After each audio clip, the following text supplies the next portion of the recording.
ایک خواب مجھ تک پہنچا ہے، اس میں سچائی بھی ہے اور اس ہیپننگ کا ذکر احادیث میں بھی ملتا ہے، اس لیے یہ خواب آپ تک پہنچانا بہت ضروری ہے۔ یہ خواب 29 نومبر 2024 کو جمعرات اور جمعہ کی درمیانی شب کو دیکھا گیا۔ دیکھنے والی کہتی ہیں کہ ہر طرف بھگدڑ مچی ہوئی ہے، لوگ ادھر ادھر بھاگ رہے ہیں اور آواز آ رہی ہے کہ اللہ تعالیٰ بہت ناراض ہیں، ٹائم بہت کم ہے،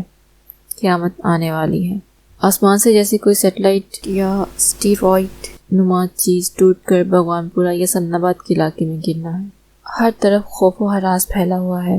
لوگ بھاگ رہے ہیں، کہہ رہے ہیں کہ قیامت کی 3 نشانیاں تو پوری ہو چکی ہیں، قیامت آنے والی ہے۔ میں سورج کی طرف دیکھتی ہوں تو مغرب کی طرف سے نکلنا تھا، لیکن وہ بھی مشرق کی طرف سے ہی نکلا ہوا ہے، تقریباً 10 یا 11 بجے کا ٹائم ہے۔ آسمان نیلا ہے اور ہلکے بادل بھی ہیں، تو میں سمجھتی ہوں کہ ابھی قیامت نہیں آئی ہے۔ پھر میں دیکھتی ہوں کہ جو آسمان سے چیز گرنی تھی وہ میرے اوپر سے گزر کر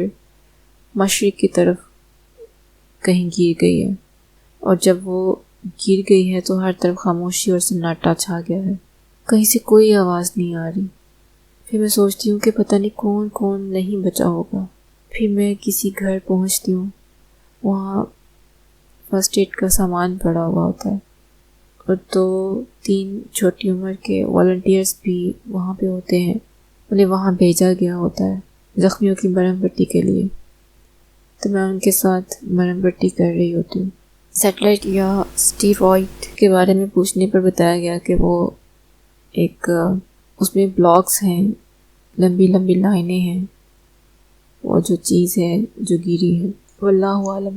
نبی محترم صادق اور امین جن کا ایک ایک فرمان سچ ثابت ہو رہا ہے، اور انہوں نے ایمانت کے ساتھ ہم تک علم کی تمام باتیں پہنچا دیں۔ کتاب الفتن 606 حدیث نمبر کعب احبار سے روایت ہے کہ مشرق میں شدید قحط سالی ہوگی، مغرب میں موسلا دھار بارش، جوف کے علاقے میں خون ریزی، اور مقام قبلہ میں بڑے پیمانے پر موت ہوگی۔ اسی سے ملتی جلتی ایک حدیث کہ جس ستارے سے انگارہ شیاطین کو مارا جاتا ہے وہ آسمان سے ٹوٹ کر گر جائے گا، اس کی بڑی زور کی آواز ہوگی،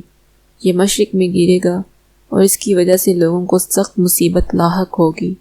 اور خالد بن مودان سے روایت ہے کہ عنقریب آگ کا ستون نشانی کے طور پر ظاہر ہوگا جو مشرق کی طرف سے نکلے گا، اسے تمام زمین والے دیکھیں گے، بس جو شخص اس کو پا لے تو اپنے اہل خانہ کے لیے 1 سال کی خوراک تیار کر لے۔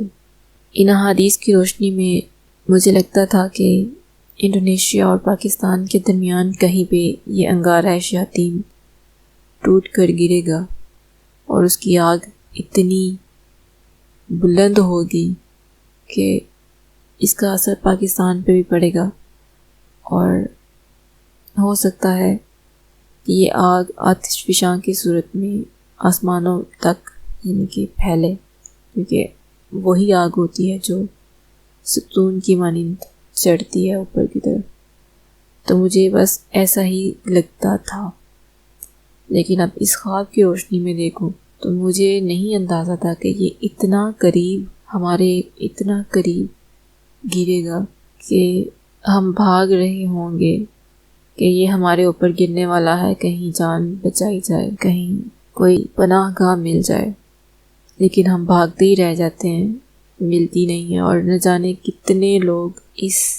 آفت کی زیر نظر ہو جاتے ہیں اور لقمہ اجل بن جاتے ہیں۔ موت تو برحق ہے، اس میں کوئی انکار نہیں ہے، پر موت وہی کارآمد ہے جس کا ایمان پر خاتمہ ہوا ہے۔ اور جب یہ سیٹلائٹ یا اسٹیرائڈ کوئی چیز یہ آسمان سے گرتی ہے تو آواز آتی ہے کہ قیامت کی 4تھی نشانی بھی پوری ہو گئی۔ اللہ تعالیٰ ہمیں حق کو پہچاننے کی اور اس پر جمے رہنے کی توفیق عطا فرمائے،